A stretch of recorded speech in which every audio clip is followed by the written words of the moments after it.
Yeah, should we just listen to it? Yeah, let's go. Always been you and me. Came so well till you were 16 and you loved me. Knew it was coming, but there's nothing like I really like the claps when you add them. Claps, yeah. Yeah. How can I tell me that you need them as much as they Claps are just always fun. Yeah. always here to listen if you need me. I took a video of like the first time I listened to this back, and I just had the biggest smile. Oh, that's great. Yeah. Oh, I gotta see that. The I wrote this Corny Song for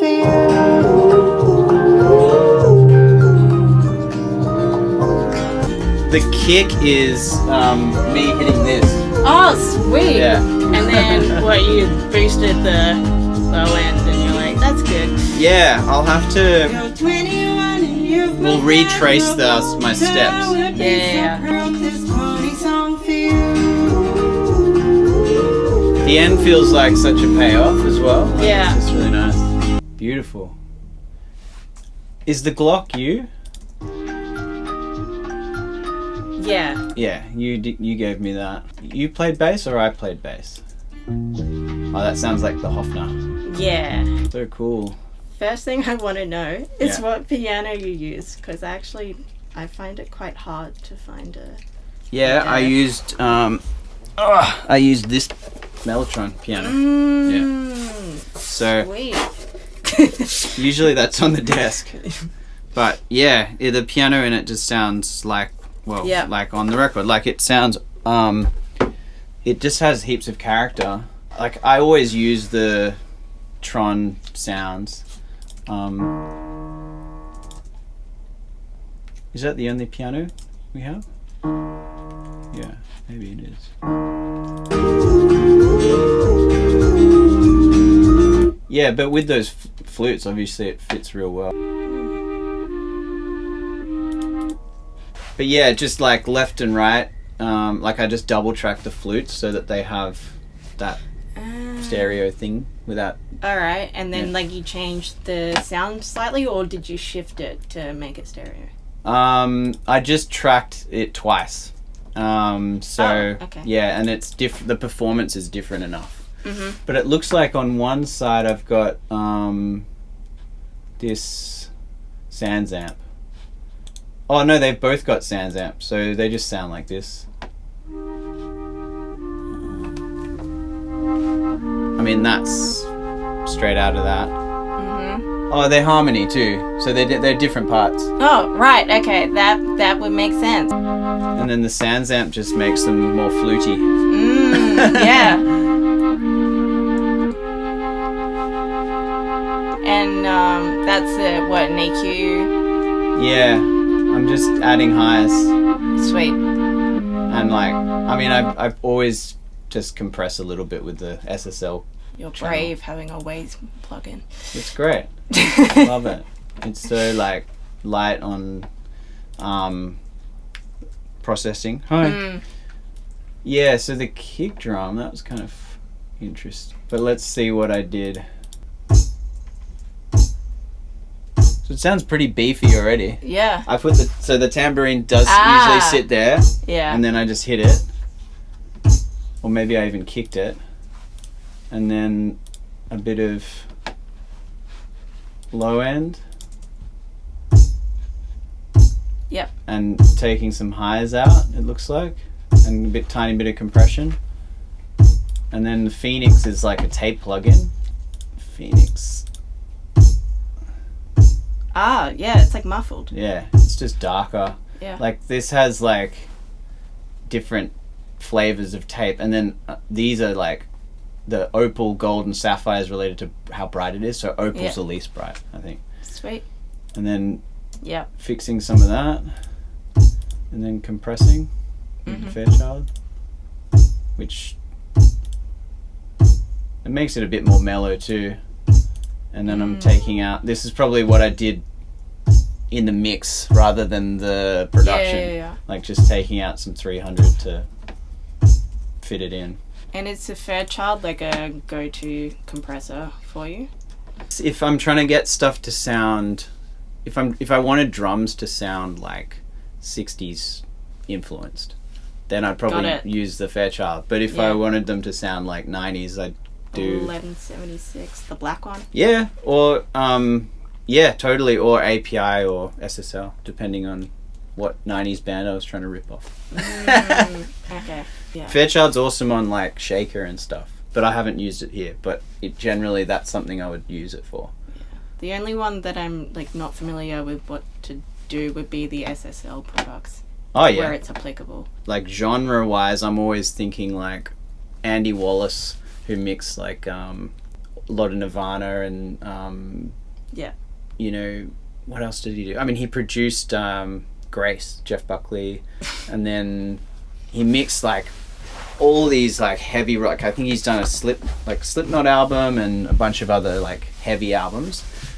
But yeah, most of his mixes are all just SSL, like the console, and then on the vocal he'll use like an LA2, and then that's kind of it. Yeah. I haven't really done anything to the Shaker. Claps. Little tiny bit of Fairchild just to keep them in line. And that's me really clapping.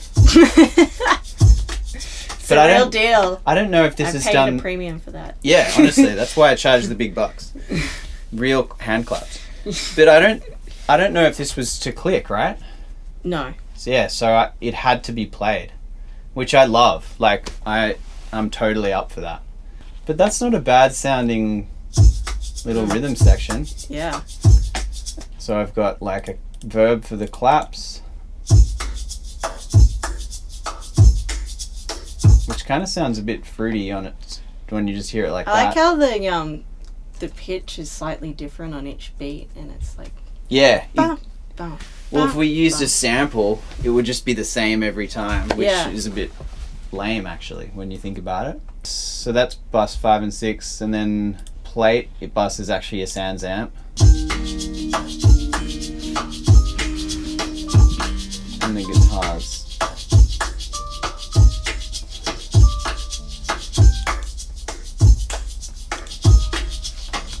So you can hear the Sans amps actually doing a bit of heavy lifting. Like if you listen to the Shaker without the Sans amp, like it totally thickens it up. Yeah. So I'm sending quite a few things to that. Wait, can you do that one more time? I want to see if like the reverb kind of, what do you call it, like reduces Oh yeah. So without, with.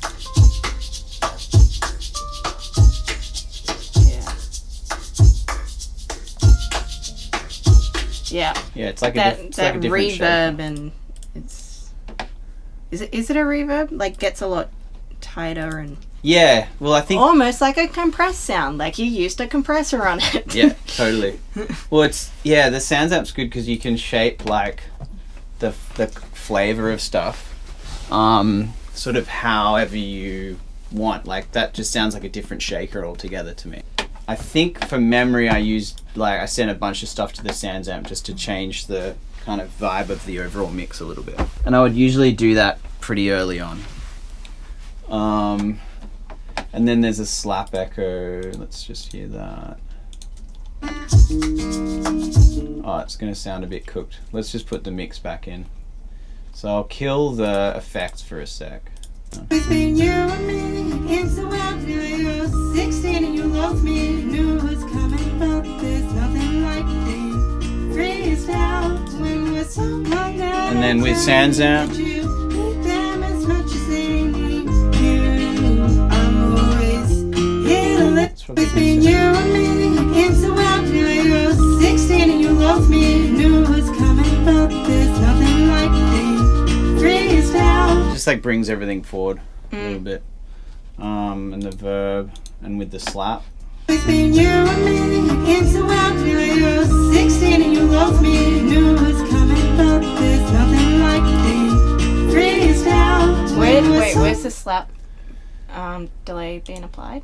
So I think what I'm sending, let's have a look. So I'm sending one side of claps to that, kick drum, acoustic guitar, and vocal.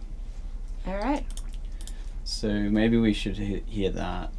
It's been you and me against the world. Now you're 16 and you love me. Knew it was coming, but there's nothing like being freestyle when we're so It instantly sounds more stereo. that you need them as much as they need you. I'm always here to listen if you need me to. It's been you and me against the world. Now you're 16 and you love me. Knew it was coming, but there's nothing like being freestyle when we're so hung out. Tell me that you need them as much as they need. Yeah, it's like, I don't know. In some ways, I hear it and it's like pretty night and day. Yeah. Because to me, that it suits your voice perfectly. Like, I wasn't thinking like, I don't think I've put any. Oh, have I given you some spring reverb as well? Let's have a look. No. It's literally just a bit of slap and this doubler, which just makes it a bit more stereo. Right, yeah. You know what that does. It's been you and me against the world. Now you're 16 and you love me. Knew it was coming, but there's nothing like being freestyle when we're so hung out. Tell me that you need them as much as they need you. Yeah, I mean, I mixed it how I thought the influences were, like how I heard the influences, but we didn't even really have a conversation. No, about it, I was is- like, just go do. Usually I would say like what it, but I also felt like it was kind of clear. Sometimes it's good to not like have the conversation. You I don't mean, always if you need- really went left field. We Yeah, would've had exactly. to- yeah, we would have had to. Yeah. Acoustic guitar.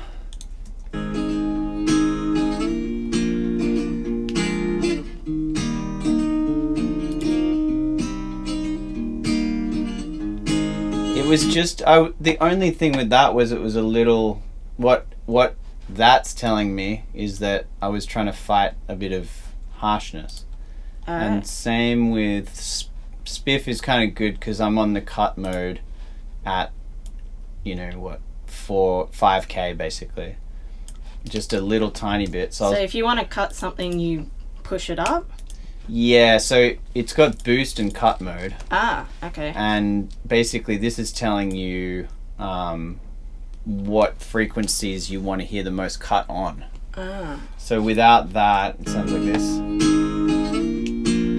And then with Spiff,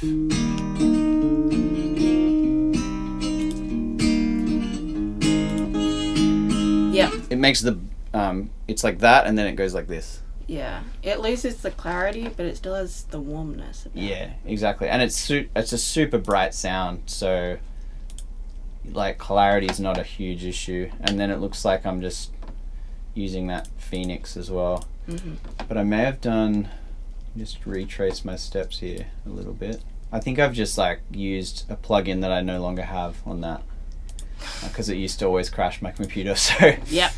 Cool. it was like a sort of Abbey Road style thing, which Yeah. I probably just used it like to a reverb or? Oh, just like a just probably used a little bit of compression, and it had this great knob on it, which was like a frowny face on one end and a smiley face on the other, so you could like scoop shit or make it more mid focused. And I reckon with that, I probably just went to the mid side a little bit. Yep.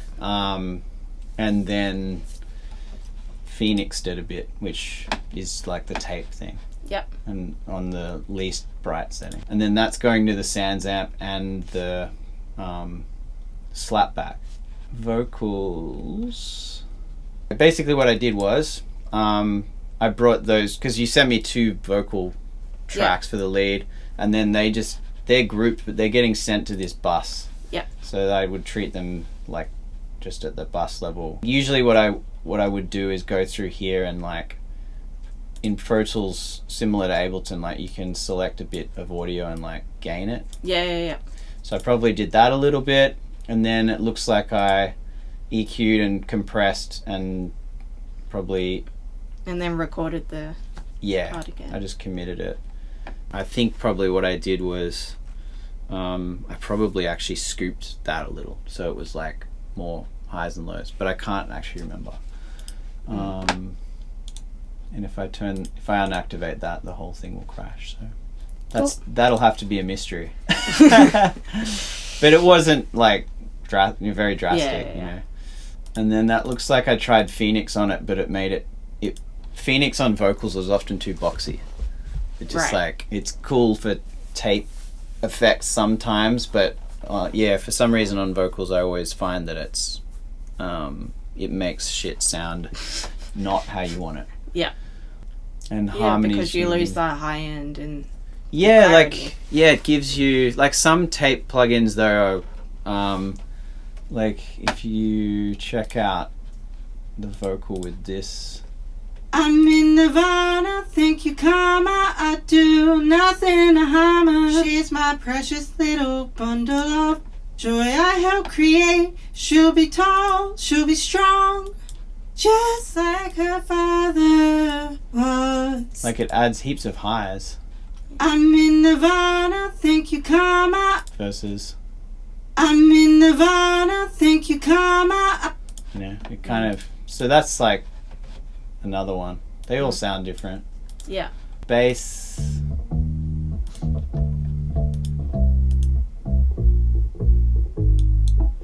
it's just sounds like direct into this tube thing. I usually like drive that pretty hard.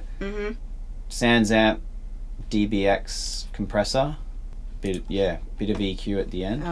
DBX 160. Yeah, exactly. Okay. And that just like, That you need them as much as they need you. I mean, you can see it's not especially dynamic, but it just like, it, for a part like that, it's nice, the DBX 160, because it like can add like a thunky sound at the beginning of the note attack, and that can just hold it in the mix pretty nicely. I remember I was looking at a YouTube video of the guy who mixed Alanis Morissette's album. Oh yeah. And it was like, we just put DBXs everywhere. Wow. All over it. Fuck, that's cool. Partially because we didn't have a lot of money and it was cheap, and also it was like really gritty. Yeah. Well, yeah, that's the thing. They were cheap, and it's like, I guess they're still kind of cheap. It looks like I did a different bass for the verse. For some reason, I did a different. Suddenly don't mind, now you're 10, call you the...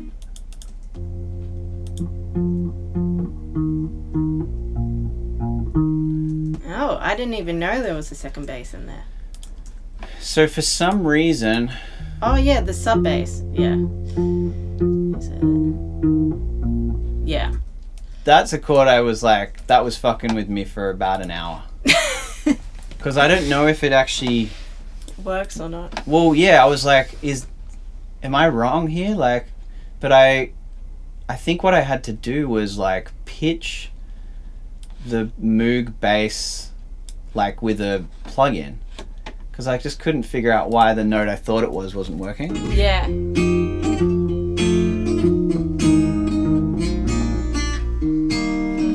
But it works. Yeah. I was like, yeah, it was freaking me out. But I'd probably just use the Moog because that dun was high. Yeah. And I was like, I just missed the lows for that one bit. And lock the back window panes. We don't want any rain. Always been. And then without the Moog. And lock the back window panes. We don't want any rain. Always been you. It's so satisfying when it hits that low note before the turnaround. Yeah, totally. Acoustics, what are these? Oh, I added these. Yeah. And that's just this guitar with a bit of SSL.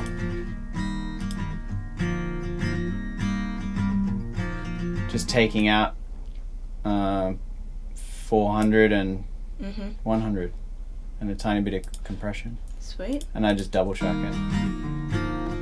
How long did it actually take you to mix it all up? I feel like I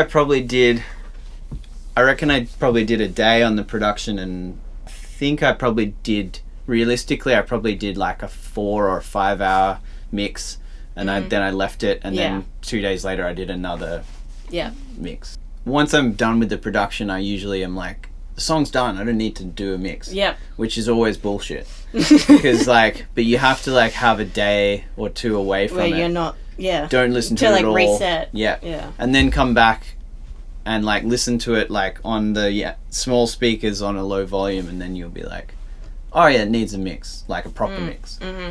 But it's good, like with a song like this where there's not heaps going on, it's good to actually probably have it sound a bit empty before the mix, because then the mix, that means in the mix you'll be able to bring the most out of like all the elements. You can blend it a lot in the master channel. And there's not much that you can't name, like when you're just listening through. The only thing I think that's hidden is that Moog bass, and you know, you could probably just mute it, no one would care. I care. Yeah.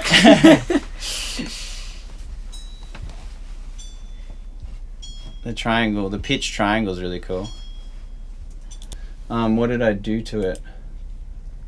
I just used that same Abbey Road plug-in on it. So I think for memory, like everything probably was getting more mid-focused, taking highs out, and because that's sort of that sound. It's like that 60s thing is almost, there are, in some ways it's really bright, but it doesn't have stuff above like 12K or something sometimes too, just because of the tape. So it's like you got to make it bright but not like modern bright. Yeah. Which is always hard, because that's when shit can get harsh. Tape tames off the highs and also compresses it a little bit. Yeah. And when it compresses, it brings out high mids. Would that sound right to you? Yeah, it depends. It just totally depends on what, well, yeah, the type of tape will change it too. But yeah, for sure. Like it'll add a bit of saturation, like a bit of harmonic distortion to everything too. So that's part of like why I would use something like Sans Amp. And that's just a Chad Blake trick that I stole, like that heaps of people steal. But the whole mix without the Sans Amp, I mean, we'll just play the end maybe.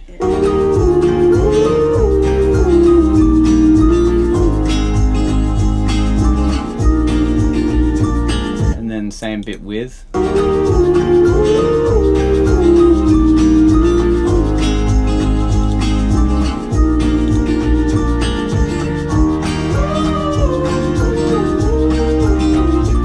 It just adds this mid-range thickness thing, but it's actually distortion, like it's you know, and that's I think what if you recorded it in a studio that had lots of tube pre's or like Neve pre's and then recorded it to tape, you've got like transformers like coloring and driving the sound, plus then the tape, plus then you'd mix through a console that had all those transformers coloring and distorting, and then bouncing it to tape again. So there's so many harmonic distortion stages, which are really subtle, but adds up. I think that, you know, that's a thing that like adds a massive, it's a massive piece of the puzzle into why old stuff sounds the way it sounds. And it's just like nice, that distortion's nice. But finding a way to do it in digitally is like the challenge, I think. Yeah, on the master bus, it's the Studer tape. I mean, I can show you what all of these are doing. Is that famous for a particular reason? It's just it's just like, it's another Chad Blake thing, but he's like, none of them sound like the actual things, but this setting, I'll show you what it does. Try and keep it as loud as it is. Does it sound good or not at the end of the day? Yeah, totally.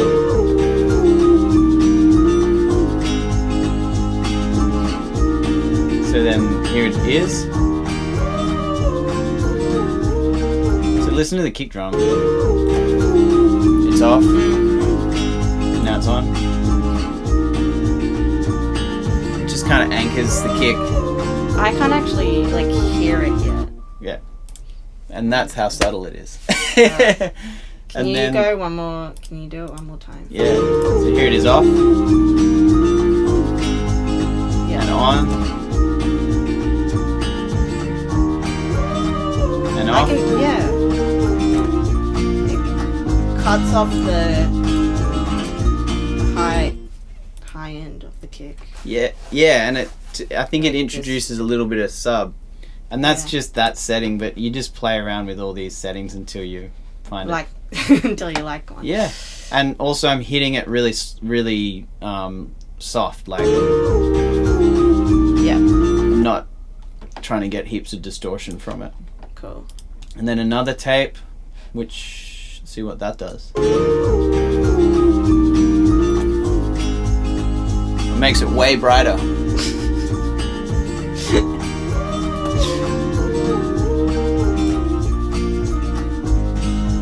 And then an EQ.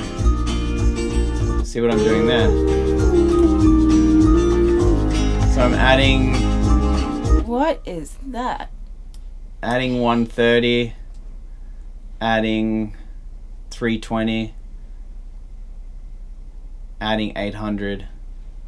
Oh right, yeah. They're all the. And taking a dB of each of those, and then taking away a dB of 50. What's this an emulation of? A Motown Right. mastering EQ. Alright. I mean, you could do it kind of with anything, I suppose, but this seems to work well on some mixes sometimes. Mm-hmm. And then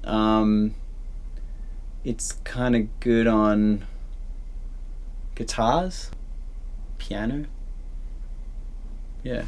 But it looks like I think this plugin, to me, I seem to use it when I want like characterful mid-range. Yeah. So like what I've got it doing is like going like that. So I feel like probably I was just looking for more mids out of everything and more character. So that's what that's doing. Phoenix.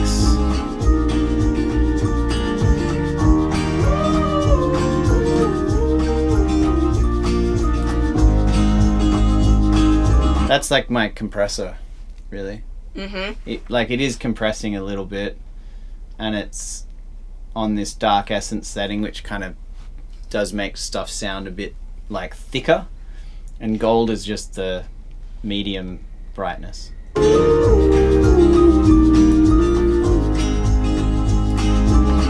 Like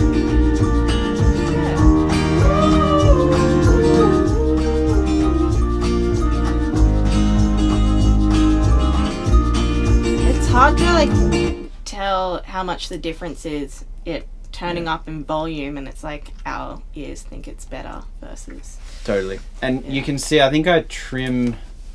I haven't trimmed that back really. Looks like I'm using DBX on the master.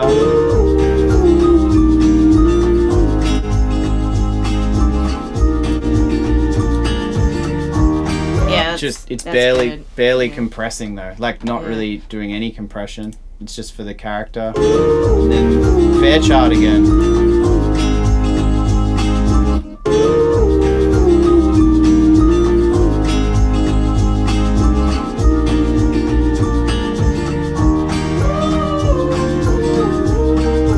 Looks like that's just taming the vocal a little bit.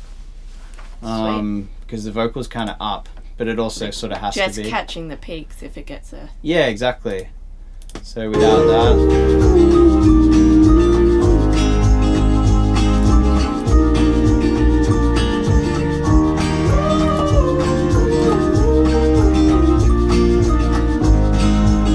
So subtle, but just all little differences. And then that's a multi-band. It's a limiter with a multi-band limiting section, so you can turn up the lows and highs. So you're just smiley facing your mix a little bit. So why are you putting in a limiter if it's got to go to mastering? Because it's barely doing any limiting. In fact, it isn't. Like you see here, it's really just bringing the level up a little bit. Alright. Quite a lot. So have a look at this. Without that, that's my level. Yeah. So where was it sitting at before you turned it on? about minus 11 or Yeah, peaks at minus 12. Oh, sorry, yeah. And then, Goes to minus 6 peaking, bit under that. yeah. Alright. And also, I'm adding some 52 and some 15. So I'm just, but those you could just, what I would have done is just scan around a little bit because I wanted to bring the lows up and the highs up. Yeah. And that's just like across the board what I would do. I think I have that on every single mix. And then the inflator is, it's adding more level again, and it's like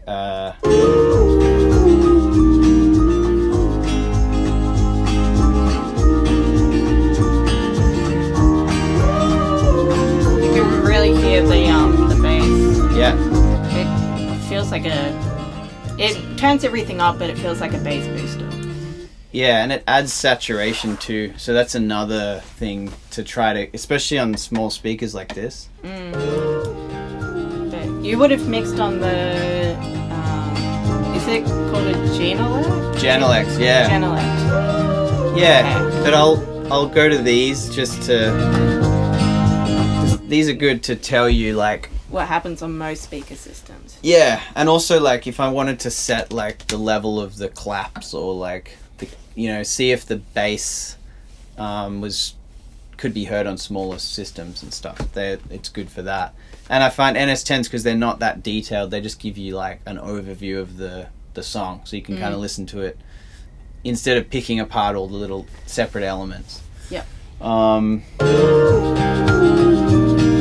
And then to set the vocal level, usually what I do is I just mono the whole mix, and I go to this speaker up here. There's nothing like being freestyle when we're so calm down and tell It's like me an that old you radio. Yeah. as much as they need you. I'm But that always tells me what it'll sound like on an iPhone, or Oh, right, yeah. if you heard it in a shopping center, like where Yeah. the vocal's gonna be, Yeah. where all the other shit's gonna be, and then back to here, which is like Man, medium, and then that's the general. it feels borderline insulting to like put all this effort in and Yeah. I'll just listen to it on my speakerphone. Yeah. too much your navigation. Make your own mistakes. I can say with confidence, I wrote this corny song for you.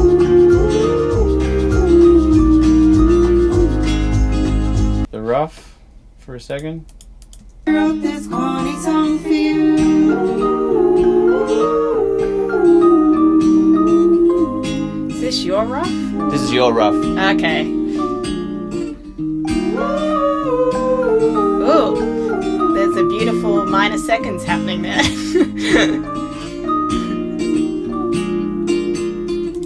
Yeah, so that's kind of cool to hear.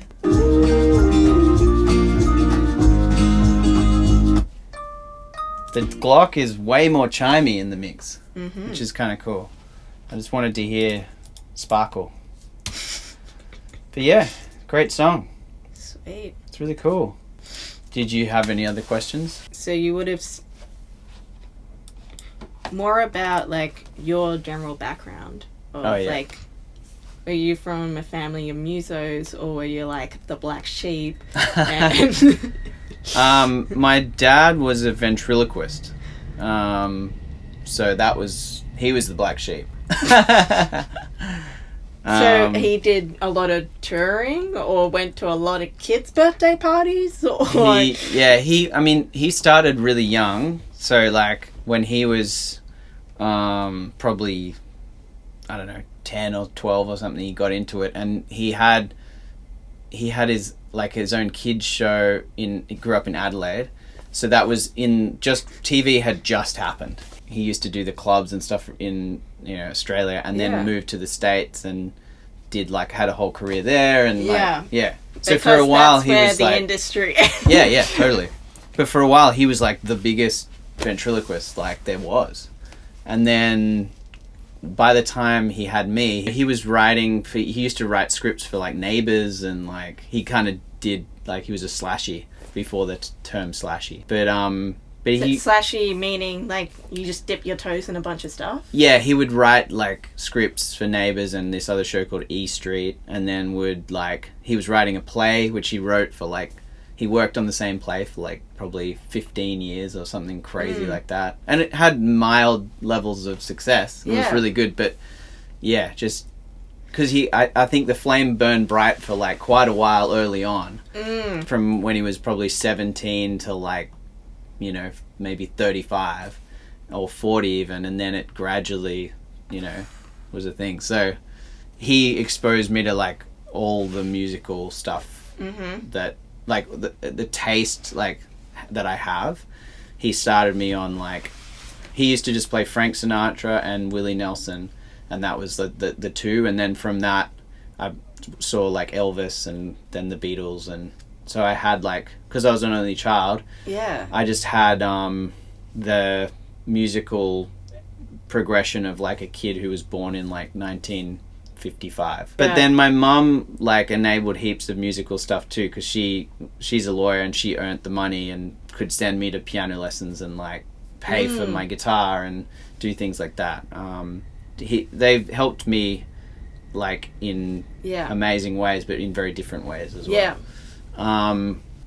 So then it was like Beatles and Jimi Hendrix, and then I got into like the Chili Peppers and the Pumpkins and more modern bands, and then did you start by doing like cover bands, or did you go straight like your high school band with your original songs? In school I was doing covers, and then once I left we had a band that was like a 3-piece, like Hendrix, Pumpkins, Chili Peppers inspired 3-piece. And then we, like back then you could play, like there was a venue called the Cat and Fiddle, and you'd play there, and then the sound engineer there was like, oh, record your demo, and then we got a gig at, you know, a slightly bigger venue, and you're trying to, I don't think we used to play at like Candy's apartment, and like I don't think we ever did World Bar, I don't think we ever did Spectrum. I remember we made an album and then we just were like, that's enough.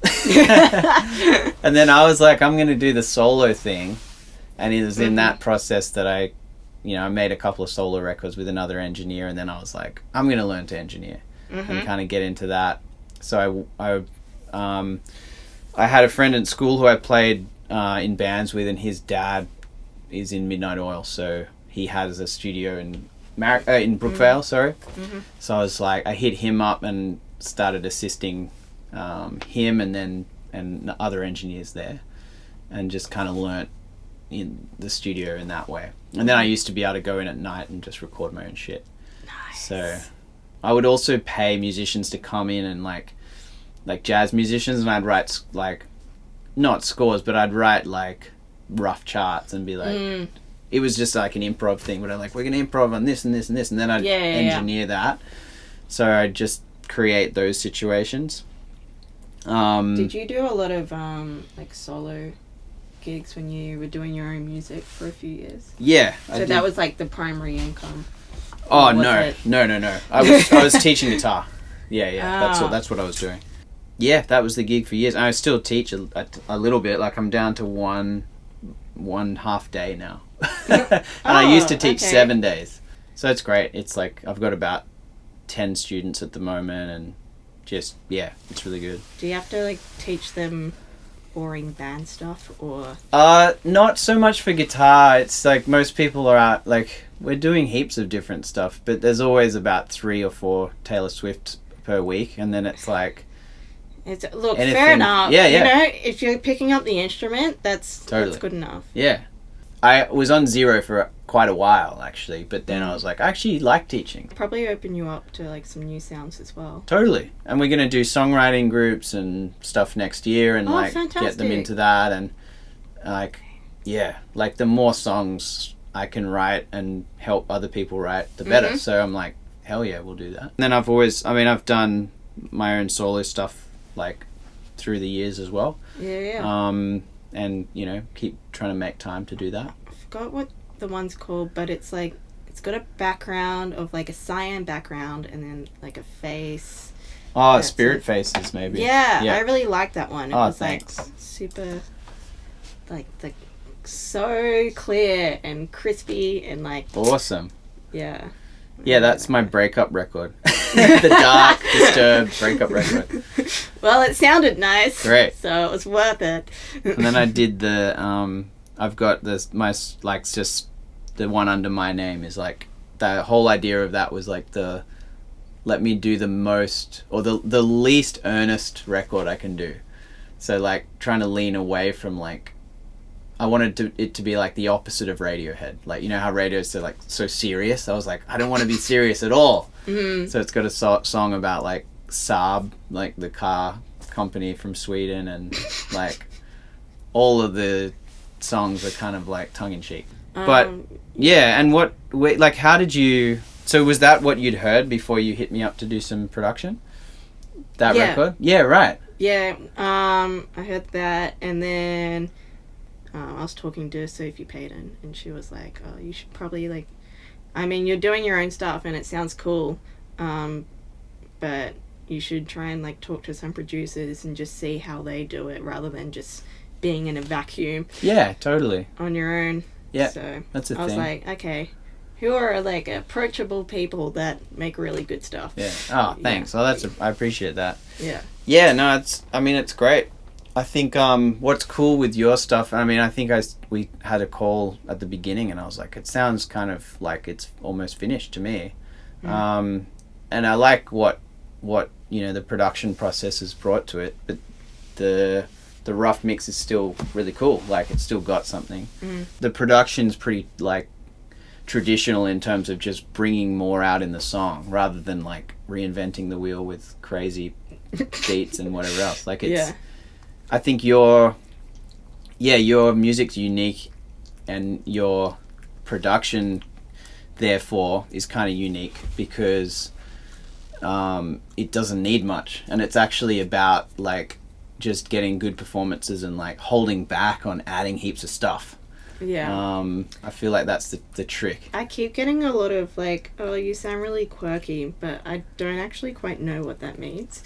That was, I think, what was interesting to me was like your voice is super identifiable, and it's really honest to how you talk, which is great. Like, that's what I always tell artists who I produce vocally is like, yeah. If, I had an artist come in once and sang in like a British accent, and I was like, why, hang on, what are you doing? I was like, is this like a character you're doing? Yeah. And they were like, oh, I don't know. I just like the sound. Yeah. And then we tried one like in their normal like speaking voice, and I was like, see, now I believe you. Like, now I'm actually connecting with the emotion of the song. Right. Okay. That makes sense. So you've got that already, which is great. Sweet. But yeah, I just hadn't heard. I mean, Simon, who mastered it, was the same. He was like, oh, I haven't really, like, what's Claire's deal? Like, I haven't heard really anything like this. Okay. Which is great. Like, that's a good thing. Yeah, it's a good thing. And we were both talking about, like, the lyrics and stuff, and I was like, yeah, because the song is really beautiful, and I was, like, saying to Simon, like, is it about her mom? Does she have a child? Like, or is it completely just... imagining this thing, or is it from like what was the inspiration? It's both fictional and what my mum's told me about. So I'm the youngest of three, and we all moved out of she was just talked to me about her experience of like all of her kids leaving the nest, and it's like it's bittersweet in that like you want them to all go on with your lives, but now you just, like, you kind of feel so alone. Yeah, right. Time. Yeah. It was fictional, but I really wanted to write a story about, like, someone that's going through some shit and they're not complaining about it. Yeah. I mean, it's a beautiful way of expressing that through, like, the fictional elements, but it just feels real because it's it's heartfelt and it's actually of you, which is great. I mean, that's what we all try to strive for in songwriting. Or like, it's not just about having a cool bunch of words that sound cool on a record. It's like, actually tell a story and express something that's actually true to you, which I think that's why we, me and Simon at least connected with it, because it's like, oh, this is really heartfelt and it seems really real. Yeah, well, thanks for sharing that, because I know that it's there's a reason why you put it into songs, so you don't have to tell everyone about it. But it's, I think when people say it's quirky, they're probably talking about the your voice isn't like other voices.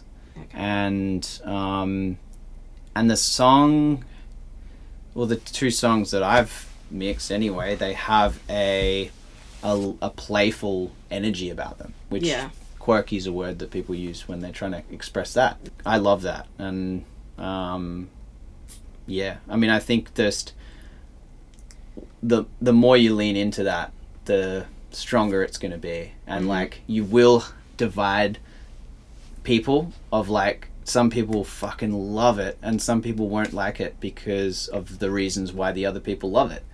But that's a really good thing. As long as you get a reaction, you know you're doing something right. That's it. And that's the thing. Like, I think in your production, like, and when you're writing, when you're doing performances and when you're producing, or if you're working with other producers, it's just about leaning into those things and those strengths, and like the stuff that, I always say to people, like, the stuff that you're scared of people hearing, that's probably the best stuff. That's the one you have to do. Probably. Yeah. So, once you leave the studio that day and you go, fuck, like, when this comes out, I'm going to have some tough conversations. It's like, it's probably really good. Like, it's probably really honest, and, it's probably serving its purpose as like a piece of art, which is, that stuff's there so that, we don't have to talk about it. It's like out here, Yeah. And what was the other thing? Oh yeah, the live thing. So have you done shows as a solo artist before? I do open mics, but I've never done a show. Yeah, cool. Yeah. And I've done busking as well, but for some reason, like, in my mind, as soon as I charge people tickets, it's like I can't. Interesting. Yeah. And how do you go at open mics? Do you get nervous and stuff? No, because like they can just leave. Gotcha. Feels different in that, like, I can't let people down because I'm providing like a service. Yep. If that makes sense. Yeah, it's hilarious and to think of it as a service, but yeah. And you're solo. Like, if something goes wrong, like, you're the one on that stage that has to instantly think of something. I think that the thing I would say about the providing a service thing is, well, first of all, like, I think it's hard to let people down as a performer, because what they're coming to see is like just you and like the songs as you wrote them. So you might know, like, from, if you do out of 10 performances, maybe 3 of them were the best and the other 6 were like, there was another 3 that were not bad, and then when there were 2 that were like okay, and there was 1 that was terrible because you had just had no sleep and you were stressed and whatever. But even that one, people have seen it and they've seen you perform and share those stories, and it's, they're not going to be let down. So I think keep that in the back of your head. Even your worst shows can be meaningful, because I think if you define whenever I've had nerves playing and especially performing my music, it's because I've been defining success as, did I hit all the right notes? Did I sing in tune? Did I play in time? Did I remember all the words? Whereas the definition should just be, did someone get an emotional reaction from the song? And when I performed, did I tell the story? Was I in that story? Not, did I hit that part with that high note? All of that stuff is actually, it's great when we sing in tune, but at the same time, I'd rather watch a singer really tell me their Sing it story with emotion. rather than just someone who can slam it out and a great, you know. And then just walk on home. Yeah, because it's like, wow, that was a good. They were a really good singer, and then I would, that would be it, you know. Like, whereas if you see someone perform a song that really gets you emotionally, you're gonna remember that forever. Mm-hmm. Like, I had an artist come in recently who I heard him sing this tune at the Basement. It was a song he wrote called Another Day in the Sun. I reckon maybe like, well, it would have been in 2008, so however many years ago that is. And I never forgot that song, and I've never heard a recording of it. And I hit him up like a few months ago because I was getting married, and I was like, man, can you come and sing this song, blah blah blah. And that didn't happen, but then he was like, I'll come to your studio and I'll record it for you as a wedding present. And it just got me. It was like, this is it. Like, and it felt the same way that I felt hearing it for the first time. And I'd remembered that song since 2008, and he'd forgotten about it. Because when I hit him up... Has he released it? No, we have it. Like, I've still got to finish the mix. Right. Gotcha. But we have it, and we just literally, he sat there and I sat here and I played guitar and he sung and we cut it live. And it was like, oh, that's it. Like, you know, it was a great gift because I'd carried that song with me that long, you know. But that's how powerful it can be, like, in terms of just seeing someone play a song once. So you could be that person for someone. All right. You know, that's what I think. Yeah. But yeah, beautiful tune. Thinking the positives and not in the negatives. 100%. Like, it's just, you got to have fun with it, and like, it's an emotional thing. It's not like, I wish someone had pep talked me when I was performing live, and I think people did. I just didn't know how to listen. But it's like, and it's also like, when you feel like not doing something, it probably means you need to lean into it like 10 times more. Yep, I think so. Mm-hmm. I think so.